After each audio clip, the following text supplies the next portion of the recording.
porque tienen que estar defendiéndose constantemente o estar atento a lo que pasa en el medio externo. Esa fase delta es vital para la salud humana. Es decir, en ese momento se empieza a liberar un par de hormonas, que es la hormona de crecimiento y la testosterona, que son hormonas que hacen a la reparación neuromuscular. Es decir, es como que en ese momento se agarra una escobita a todos los músculos y empiezan a limpiarse los tendones, los músculos de nuestro cuerpo. En el cerebro empieza a ocurrir un fenómeno de engramaje de memoria, archivo de datos, el inicio de un proceso que se llama drenaje linfático. Todo ese proceso empiezan a ocurrir en esta primera fase delta. Y digo primera fase delta porque inmediatamente pasada esa fase entramos en una segunda parte donde como que nos despertamos un poquito, nunca del todo, pero es como que empezamos a movernos y volvemos a hacer otra vez el ciclo de profundidad, rigidez, y caemos en una segunda fase delta, donde todos los desechos musculares y tendinosos y de todo el cuerpo empiezan a drenarse en las famosas fascies, que son los forros de los músculos. ¿Viste? Cuando uno agarra un pollo y ve que el musculito está rodeado de una laminita, esas láminas tendinosas se llaman fascias. Esas fascias musculares son sistemas de drenaje de todas estas basuras, detritos que tenemos en el cuerpo, y ahí es la parte, en la segunda fase delta, es donde se produce el esplendor, el mayor desarrollo del drenaje linfático cerebral. Ahí sí se archiva datos, ahí la memoria realmente hace un trabajo muy importante, y generalmente cuando hay fallas de fase delta, la segunda fase delta, empezamos a ver trastornos de memoria muy importantes, o trastornos de concentración. Es decir, que es poco probable que alguien que haya estudiado durante un día una temática vaya a archivar esa información si no hace una buena segunda fase delta. Y de hecho la patología de memoria más importante, que son los trastornos neurocognitivos, siempre se analiza el deterioro de estas famosas fases. De hecho, los viejitos tienen menor capacidad de sueño, mayor amplitud de sueño, van perdiendo la calidad del sueño y van perdiendo estas fases tan importantes para el engramaje de memoria. Después viene un nuevo despertar y una tercera profundidad de la fase delta, la tercera más profunda, que es donde directamente se produce el gran drenaje linfático. Todos los detritos celulares, cerebrales y compañía van a drenar a nuestro sistema hepático y entérico, y terminamos produciendo el desecho, y hemos hecho una purga, una reorganización, un proceso que es muy activo durante toda la noche, donde nuestro cuerpo se repara. Cuando estas fases no son bien desarrolladas, obviamente vamos a tener patología según la intensidad de cada una de ellas. Terminada la tercera fase, que más o menos estamos hablando de las famosas 6 a 8 horas de sueño, nos vuelve la luz, vuelve el sol, vuelve el día, y ahí empezamos a liberar la adrenalina, los corticoides, baja la famosa hormona de la noche, que es la melatonina, que es la hormona que produce la glándula pineal, y empezamos de nuevo el proceso de desgaste y de uso cotidiano que todos nosotros tenemos.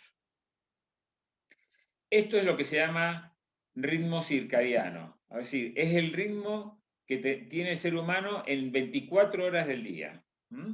Y en ese ritmo nosotros vamos analizando las cosas que pueden ocurrir. Y muchas enfermedades se analizan en función de estos ritmos. Y muchas enfermedades, a veces los diagnósticos son equivocados cuando no planteamos estos ritmos. Por eso es que es tan importante el interrogatorio de cómo es la calidad del sueño de los pacientes.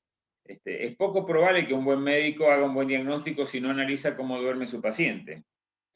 Porque justamente, fíjate vos qué interesante, el dolor, por ejemplo, que es un proceso que está relacionado con una información cognitiva muy especial, donde hay un centro regulador de información que se llama tálamo, que tiene que dejar filtrar o no filtrar la información, va a ser más agresivo y más, va a haber una hiperalgesia o va a haber una mayor sensibilidad al dolor de aquellos pacientes que no duermen bien.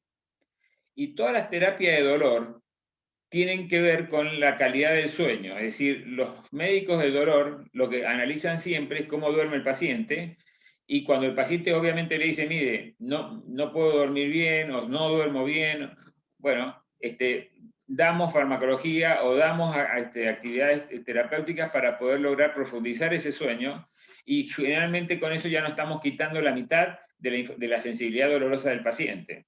Obviamente que está la otra mitad, que es la relacionada con la causa misma de la anoxia que produce el dolor. Hay una enfermedad muy importante que se da en el 5% de las mujeres.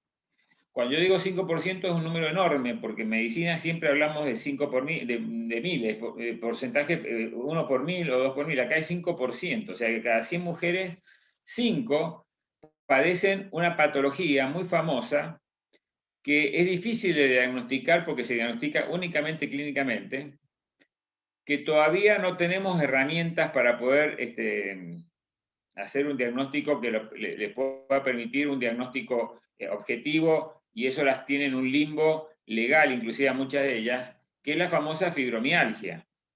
La fibromialgia es una patología neurológica de hipersensibilidad dolorosa que se da mayoritariamente en las mujeres y que tiene una base genética. Son mujeres que heredan esta patología porque hay trastornos genéticos con respecto a la relación de estos ritmos circadianos, y que no existe una herramienta orgánica que pueda justificar el diagnóstico. Solo lo hacemos por el interrogatorio del paciente y por una serie de pruebas que nosotros tocamos 18 puntitos, y los pacientes, si responden más de 11 puntos, decimos, bueno, tiene una alodinia, que es el dolor sin motivo, y eso es algo que nos va justificando. Pero mirá qué curioso. Esta enfermedad, que se llama fibromialgia, tiene 5 elementos importantes para su diagnóstico. El primero es la alodinia, que es el dolor sin motivo, es decir, le duele algo, y si por ejemplo son mujeres que de golpe le duele terriblemente el hombro, y le duelen y hacen una expresión dolorosa muy especial. En el interrogatorio te hablan del dolor sin la expresión del dolor. ¿Viste cuando vos te agarrás un dedo que pones una cara de dolor, tus músculos expresan el dolor? En cambio, estas mujeres te lo dicen con una tranquilidad espasmódica, te dicen, me duele terriblemente, y te empiezan a relatar una historia de terror. Te dicen, es como si un clavo quemante me penetra el músculo y me lo está rompiendo de a poquito todo el rato. Te dicen cosas así, de esas características, porque todas las alteraciones que se van produciendo con el dolor se van produciendo con alteraciones en la información sensitiva, que le van dando una riqueza trágica al dato. Estas pacientes que son sufrientes, crónicas, que en realidad no duermen bien, y el segundo síntoma importante de ellas es la fatiga crónica. Es decir, tiene una sensación de cansancio permanente y constante que las hace vivir muy mal, al punto tal que muchos psiquiatras por ahí creen que están depresivas, y en realidad son mujeres enojadas, porque no hay estadísticas de índice de suicidio o de depresiones importantes, pero son mujeres que están realmente muy, como decimos en el campo, emboladas, digamos. O sea, están hartas de que el entorno les diga qué les pasa, y ellas están hartas de decir lo que les está pasando. El tercer síntoma importante es el intestino irritable, es decir, son pacientes que empiezan a tener trastornos digestivos, porque todo el sistema de regulación digestiva también depende de ese sueño profundo de la fase delta. Entonces, cuando la fase delta no está bien desarrollada, no hay un buen proceso de ondas peristálticas, no hay un buen proceso de drenaje facial, es decir, el aparato digestivo también está involucrado en toda esta patología. El cuarto elemento de esta enfermedad es el bruxismo. Empiezan a tensionar terriblemente los músculos maceteros y hacen una tensión tan exagerada que empiezan a tener trastornos auditivos, empiezan a ver opaco y empiezan a tener sensaciones de mareos o inestabilidades, producto de esos bruxismos exagerados. El quinto elemento, mirá vos qué importante, es la pérdida de memoria evocativa rápida. O sea, son mujeres que están hablando y de golpe les falla la palabrita y no aparece. Y no es que hayan perdido el dato. Al rato, cuando están hablando, después les aparece la información. Es como que están lentas en la evocación rápida del recuerdo. Esta enfermedad, que es la fibromialgia, que es una cuestión muy desagradable para ellas y que inclusive, gracias a Dios, se está empezando a comprender mejor, De hecho, hay asociaciones internacionales de estudios de hipersensibilidad que la están encauzando. Hoy se están asociando entre ellas porque se están comprendiendo y ahí con el tema de la tecnología se están agrupando porque se están haciendo como una especie de acompañamiento en el dolor, ¿no? Pero, ¿a qué saqué yo el tema de la fibromialgia? De que fíjense cómo, alterando el sueño o los ritmos cronobiológicos, la sintomatología que puede aparecer en un paciente, que no es nada más ni nada menos que la que puede aparecer en cualquiera de los que están en este momento escuchando esta charla, si dejan de dormir adecuadamente. O sea, si yo toda una noche me la paso de fiesta y no voy a dormir, y al otro día tengo que estar trabajando, lo más lógico es que tenga una deuda de sueño muy grande, que tenga un cansancio importante, que esté fastidioso, voy a estar molesto, mi cuerpo no va a estar reparado. Y de hecho, si al otro día vuelvo a tener otro motivo para no dormir bien y pasan más de 7 días, lo más probable es que empiece a producir un síndrome parecido al de la fibromialgia sin ser un fibromiálgico. De hecho, los varones, por ejemplo, que tienen esta enfermedad, fibromialgia, generalmente nosotros dándole testosterona se mejora, cosa que no ocurre en las mujeres, y no se sabe todavía por qué no, pero la realidad es que la famosa hormona del sueño, que es la hormona masculina, es la hormona del sexo, la hormona de la actitud, es una hormona que nos permite a todos los seres humanos tener una actitud ante de los acontecimientos muy importantes. Sin testosterona estaríamos como un muñeco entregado, digamos.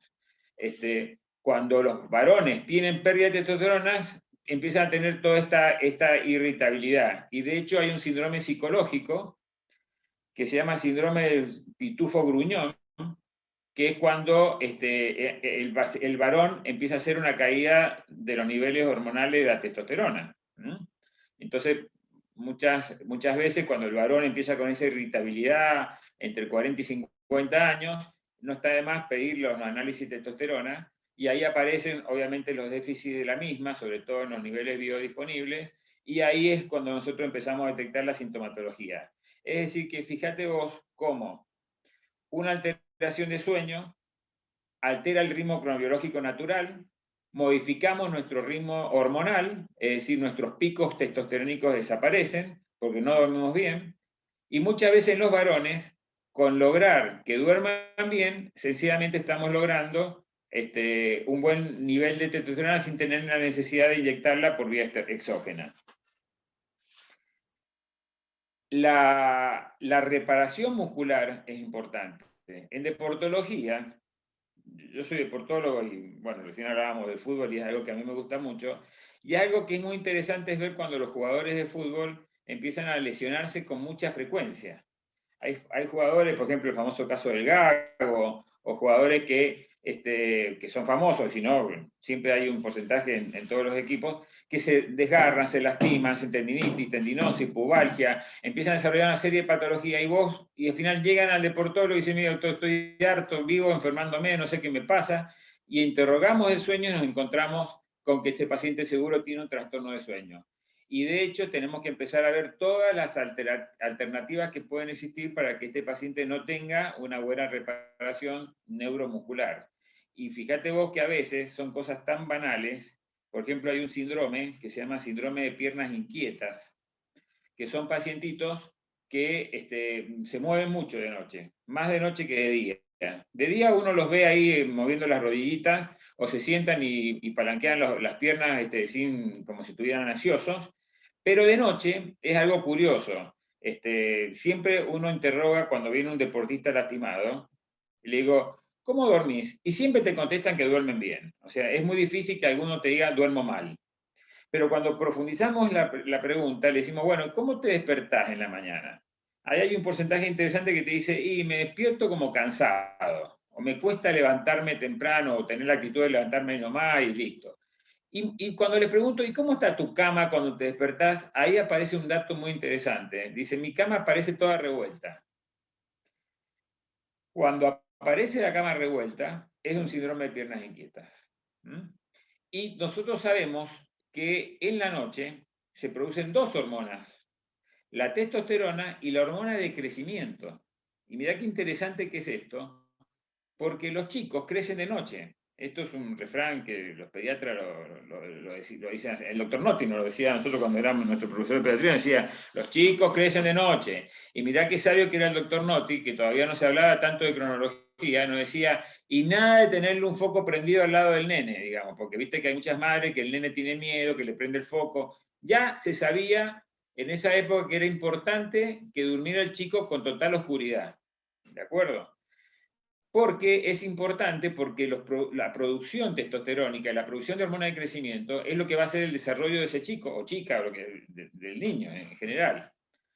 Entonces, todo esto está concatenándose porque es interesante saber que recién en el año 1971 se empezó a hablar de esto en medicina.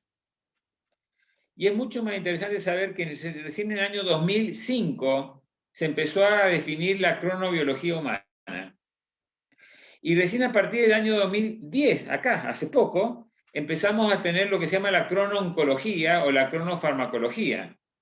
Es decir, la posibilidad de saber cuándo dar mejor un remedio en el momento del día que sabemos que va a tener mejor efecto que en otro momento. En oncología, por ejemplo, cómo el 5-fluorouracilo lo tenemos que dar en el momento donde hay menor mitosis celular y sabemos diferenciar cuándo está la mitosis de las células cancerígenas de las células normales y poder actuar ahí con la dosis farmacológica. Y cómo existe, ¿no es cierto?, la cronofarmacología en los remedios para el colesterol o los remedios en general de las terapias, por ejemplo, reumáticas. Es decir, estamos ante el avance de una entidad que la medicina poca importancia le da. Yo creo que si ustedes interrogan a 10 colegas de mi edad, quizás 9 no interroguen sueños, porque no tuvimos la formación. Y lamentablemente, y yo eso lo critico, todavía tampoco se está dando mucho fomento en las facultades de medicina actuales. Es decir, no estamos produciendo médicos con interés sobre el tema del sueño. Y se están perdiendo una gran capacidad de dar diagnósticos correctos y tratamientos correctos. El título de esta charla era Cronobiología humana en la salud y en la enfermedad. Y justamente, fíjate en la enfermedad, la importancia que tiene todo esto, y cómo a veces preguntando cómo se levanta el chico y si la cama está revuelta, mirá vos la cantidad de diagnósticos que podemos hacer. Y mirá qué cosa curiosa, el 80% de los síndromes de piernas inquietas es por déficit de una vitamina, que es la vitamina B9, que es el ácido fólico. Y en la mayoría de esos chicos es por un exceso de parásitos intestinales, parásitos consumidores de ácido fólico. Es decir, que con darle un antiparasitario y darle ácido fólico, le estamos solucionando una historia de desgarros y lesiones musculares a un chico que está iniciando su proceso deportivo. O le estamos evitando la posibilidad de un buen desarrollo un desarrollo ponderal y intelectual a un chico que tiene piernas inquietas por culpa de una parasitosis. ¿Y quién sabe todo esto? Y mira qué dato interesante que las madres supieran que si el nene amanece con la cama toda revuelta, ese chico no está creciendo y no se está desarrollando adecuadamente. Y tampoco se va a reparar adecuadamente. Aparte, todo el engramaje de memoria ocurre en la fase delta esta que hemos hablado. Es decir, que cuando uno quiere memorizar, aprender y que grabe la información y quede archivado, es muy importante que ocurra en esta fase. Y la hormona que importa en los procesos de memoria es la testosterona, hormona que entra en déficit, y fíjate vos que a veces en la tercera edad hay un gran conflicto entre los geriatras y los urólogos, porque los pacientes varones geriátricos tienen la mayoría patología prostática. Y los urólogos, su gran enemigo es la testosterona, porque es la hormona que les hace crecer la glándula prostática y que es la hormona relacionada con el famoso cáncer de próstata. Entonces, ¿qué pasa? Los urólogos generalmente ganan el combate y le dicen, no, le vamos a anular la testosterona y le dan medicamentos que los dejan sin testosterona. E inmediatamente uno ve como el viejito, ¡pum!, decae y se envejece 10 años más. Es decir, empieza todo un proceso de deterioro mucho más acelerado porque le han quitado esa hormona tan importante. Y es una hormona tan importante relacionada justamente con su ritmo cronobiológico. Estos ritmos, que también hablan de la temperatura, todos sabemos que hay una hora de la temperatura. Todos sabemos que a las 6, 7 de la tarde tenemos más fiebre que en el resto del día. Entonces, a las 6, 7 de la tarde, generalmente cuando alguien está con un cuadro séptico, va a estar peor. Y todos los médicos sabemos que el paciente que está respondiendo bien a un antibiótico es porque a las 7 de la tarde no ha hecho el pico febril desastroso que venía haciendo cuando estaba con todo su fervor de la infección. También sabemos que la presión arterial tiene picos de mayor alta y menor alta, y a las 8 de la tarde es el momento para saber si la regulación de la presión es la adecuada. Mira, vos después de tanto saber, cuando dicen cada cuánto me tengo que tomar la presión, y tomátela a las 8 de la tarde. A las 8 de la tarde realmente si la tenés alta es porque la tenés alta. No hay ninguna discusión, está fallando el tratamiento. Si a las 8 de la tarde la tenés bien, lo has logrado. Es decir, un ritmo cronobiológico nos permite ver que a qué hora podemos tomar la presión y saber que estamos regulando todo el sistema. Así también nos pasa con los diabéticos. En fin, no hay patología que no pueda estar relacionada con esto. Y el interrogatorio es tan sencillo porque mover las piernas en una cama, la erección masculina, el pico testosterónico se da justamente con el pico de erección. Los varones que tienen erección peniana matinal son los varones que han dormido muy bien. Y uno a veces en el interrogatorio, como estamos en una consulta, es fácil hacerlo, uno le dice, bueno, ¿y tenés erección matinal? Y te dicen que sí, y bueno, sabemos y te dicen que no, y muchas veces planteando ese tema, muchos varones empiezan a darse cuenta y empiezan a hacer todas las mecánicas para dormir mejor. Las mujeres, los sueños húmedos, que también es algo parecido a la erección peniana, porque las mujeres también tienen testosterona producida por las glándulas suprarrenales de la mujer y producida por los mismos ovarios. Los ovarios femeninos producen testosterona y de hecho el remanente ovárico produce testosterona.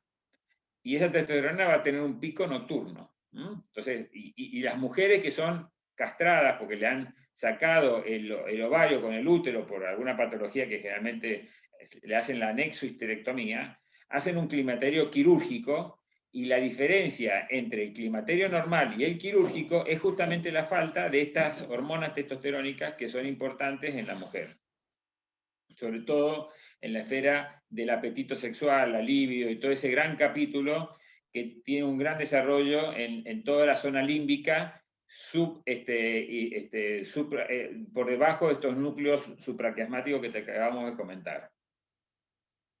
Hoy, toda esta conexión del cerebro, del sistema externo e interno, nuestros circuitos de cronobiológicos, nuestros relojes biológicos, están tan interrelacionados y son tan poco lineales los mecanismos que cada vez que avancen más las investigaciones va a ser más importante manejar esta información.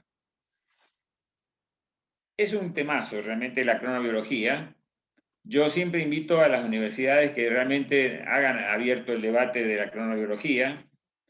La Argentina es un baluarte en el tema. Tenemos uno de los laboratorios más importantes de sueño, que es el laboratorio del doctor Cardinal de la Universidad de Buenos Aires, que ahora lo ha trasladado a la universidad, ¿cómo se llama? Una universidad privada que hay, o sea, no me sale ahora el nombre. Y también Golenberg, que está en la Universidad de Quilmes. Pero, y son gente muy respetada a nivel mundial. Uno ve los libros, los papers mundiales, y siempre en los famosos congresos están ellos presentes, porque son pioneros en este tema. Pero la invitación a que las universidades empiecen a hablar de esto es muy interesante. A mí me gustaría que pusiéramos la semillita para a ver si facultades como por ejemplo en la Universidad Massa, que son tan importantes con el tema de la farmacología, de la nutrición, empiecen a tener en cuenta el tema de la cronobiología, porque es algo que es valioso para la riqueza del profesional y los profesionales van a salir, por supuesto, muy distintos al resto cuando tienen en cuenta la cronobiología humana.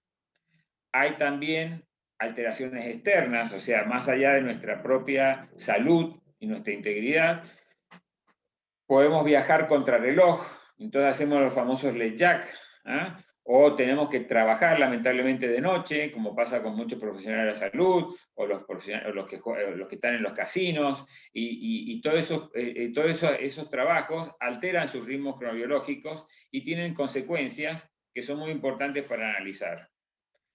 Esta es básicamente la esencia de la charla. Volver a poner la semillita que pusimos el año pasado, seguir hablando sobre la importancia del sueño.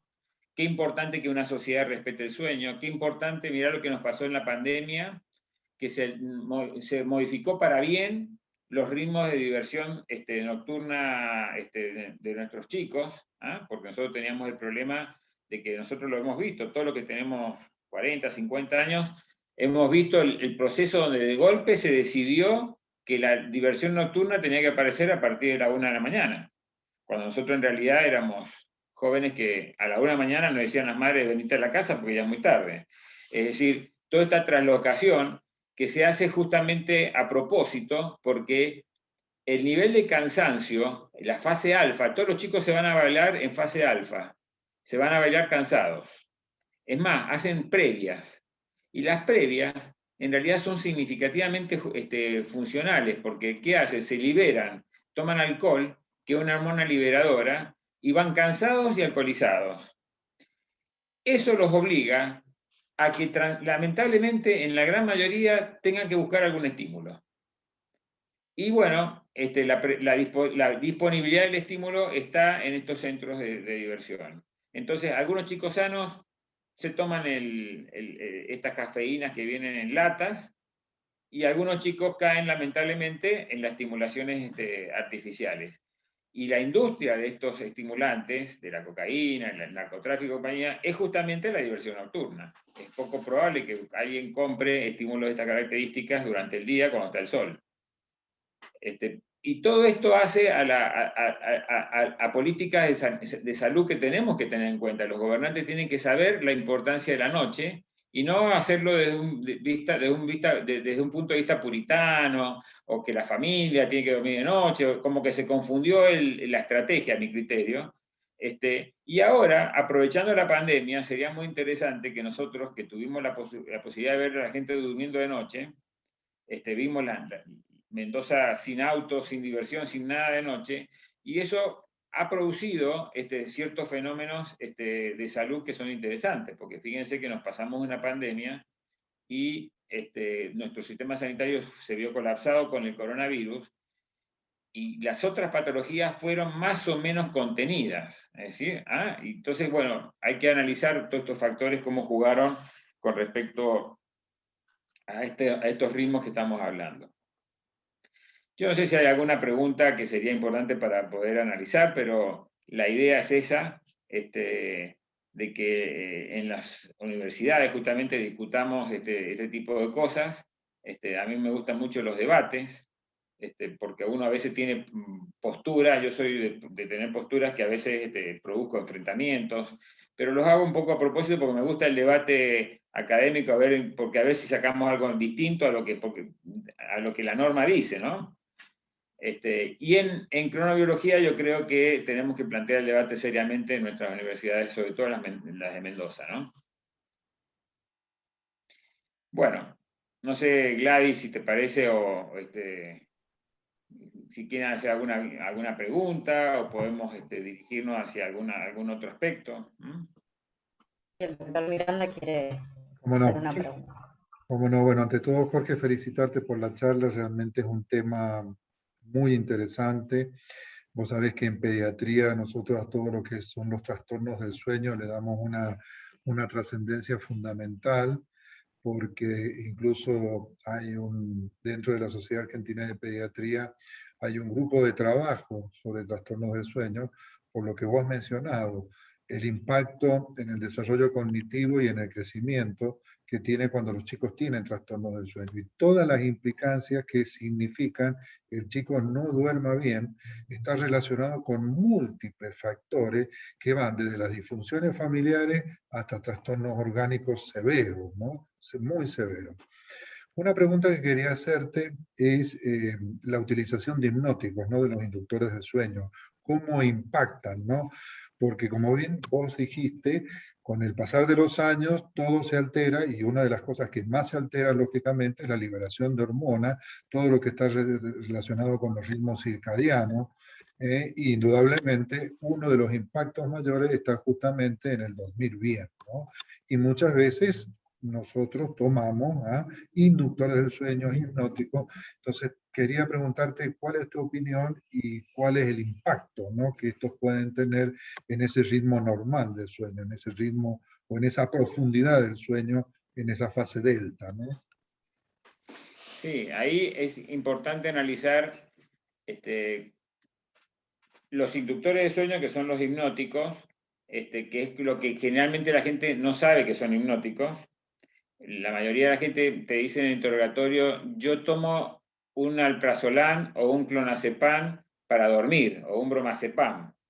Y están tomando un sedante para dormir, que no tiene nada que ver el sedante con el sueño, y de hecho, una de las características, por ejemplo, del clonazepam, que es una droga muy vendida, porque tiene una gran utilidad en la patología panicosa. El clonazepam justamente tiene un trabajo muy simpático donde vieron cómo deteriora la memoria, y en realidad deteriora la memoria porque el clonazepam no te produce sueño profundo. Entonces, todo este tipo de sedantes que se usan para dormir, que son de cierta manera hasta peligrosos en algunas ocasiones, por ejemplo, son muy peligrosos en los pacientes obesos, los pacientes que tienen una obesidad importante, que tienen una grasa lingual que hacen el famoso ronquido, hacen las apneas de sueño, darle un sedante los convierte en pacientes de alto riesgo porque el paciente tiene que despertarse y movilizar para hacer su inspiración, y por culpa de un sedante pueden no hacerlo y mantener ciertos niveles de acidez y trastorno electroquímico que pueden llevar al paro cardíaco, a patologías, agudizar patologías cardíacas. Es decir, que sacando todo este capítulo, que es la mala praxis del sueño con respecto al tratamiento, al uso de diazepanes o benzodiazepínicos para la patología del sueño, tenemos todos los hipnóticos, que son medicamentos que sí son útiles. Hay que tener muy en claro lo que puede producir cada uno de ellos, los efectos secundarios, y ver en qué contexto se da. Inclusive hay patologías psiquiátricas que hay que tener en cuenta, que ya el paciente las puede estar desarrollando y no justamente le vamos a producir el sueño por medio de un hipnótico, sino que vos le puede producir un mejor sueño tratando la patología, por ejemplo, la depresión. La depresión produce un insomnio de segunda noche, que es el paciente que de golpe a las 3 de la mañana puntual se despierta a las 4 y es un signo patognomónico, que nosotros decimos, cuando pasa eso, analicemos porque algo está pasando, ya viene una patología de base, y muchas veces con un antidepresivo nosotros logramos dos cosas: mejorar esa patología que se está produciendo y producir un buen sueño. Y también lo que está de moda ahora con el tratamiento de sueño, que son los antipsicóticos.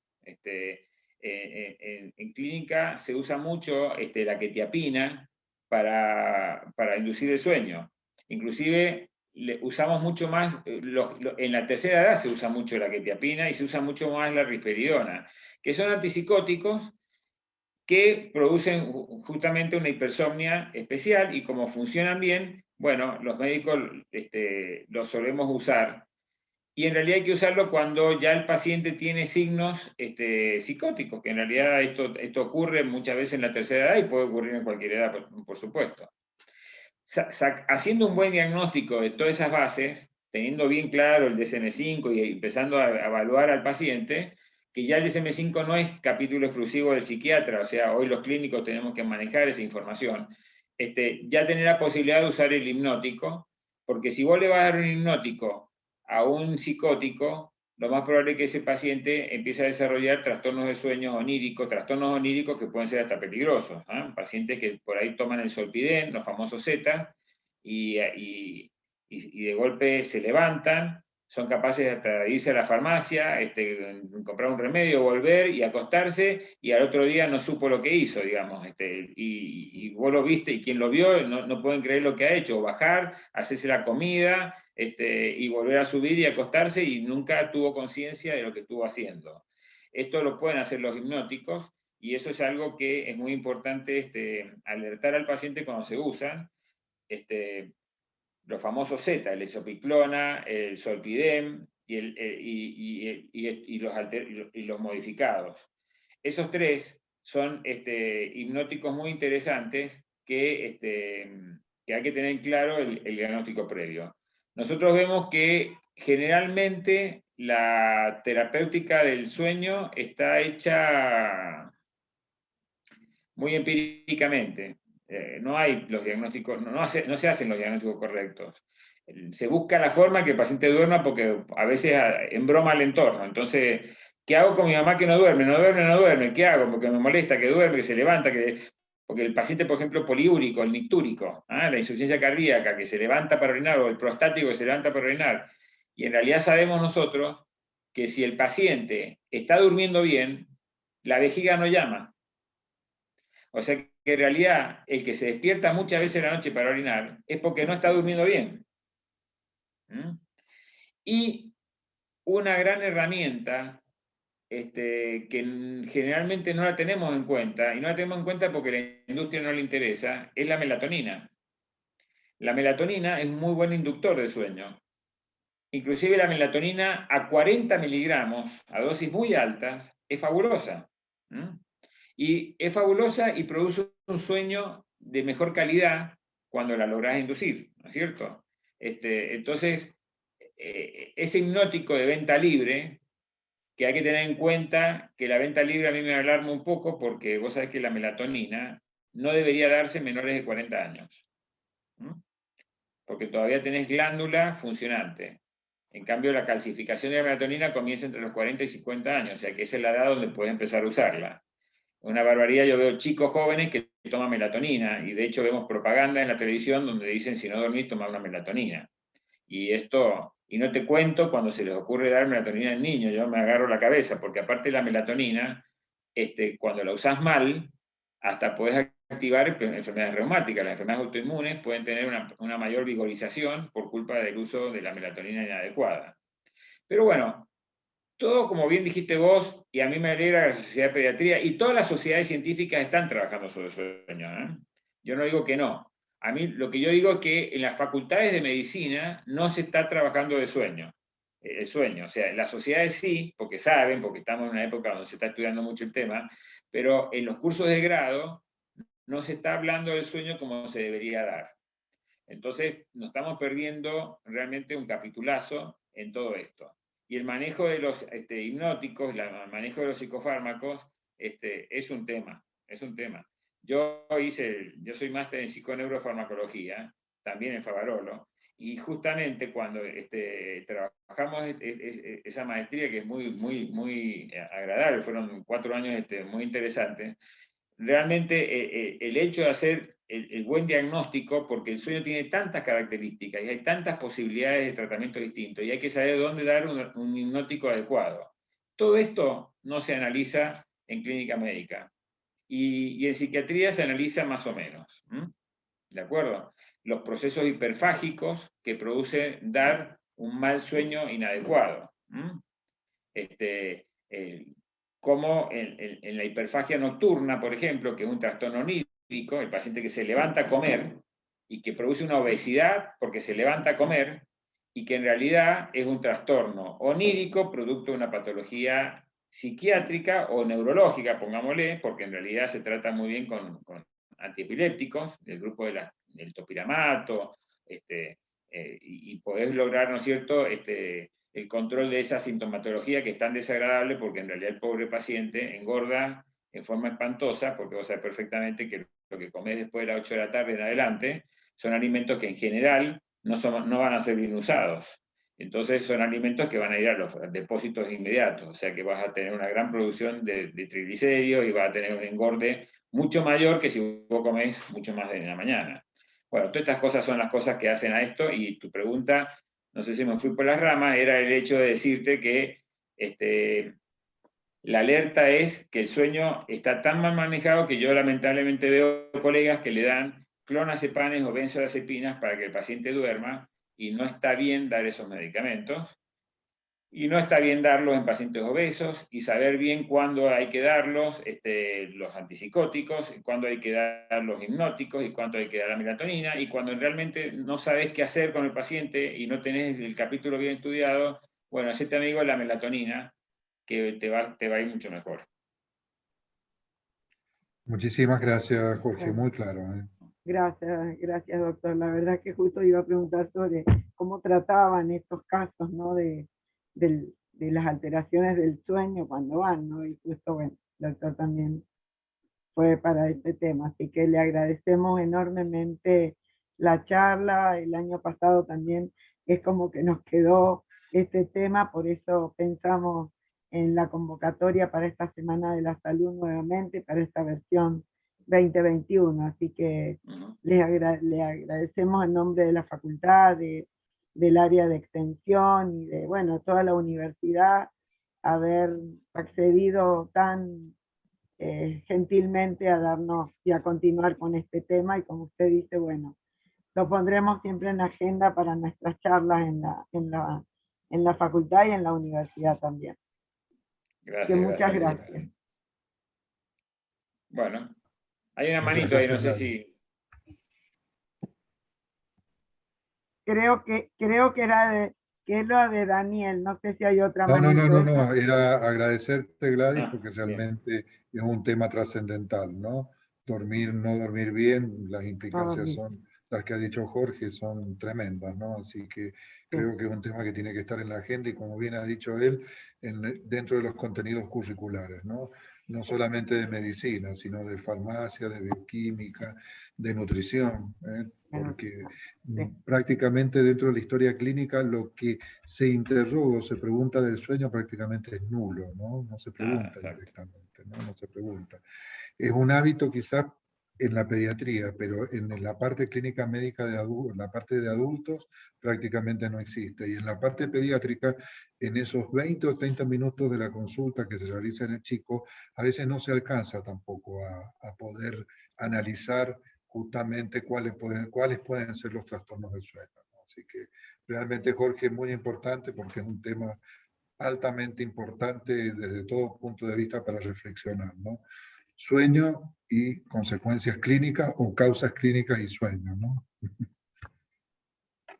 Gracias. Bueno, muchas gracias a todos, ¿eh? Felicidades. Gracias, doctor. Gracias, muy amable. Muy bien. Gracias, Laura. Gracias a todos por estar presentes. Patricia, Mónica. Gracias. Sofía. Un gusto. Un éxito la Semana de la Salud. Realmente aplausos. Aplausos. Sí. Desde el vicerrectorado también agradecer a la facultad, al área de extensión, y muy especialmente al doctor Pujol, porque realmente ha sido un cierre impecable a esta actividad que es la Semana de la Salud. Así que muchas gracias. Muy bien. Así que, bueno, Chao. Felicitaciones para todos, buen fin de semana largo.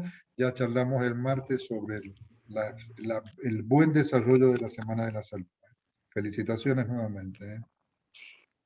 Gracias. Gracias. Gracias, hasta luego.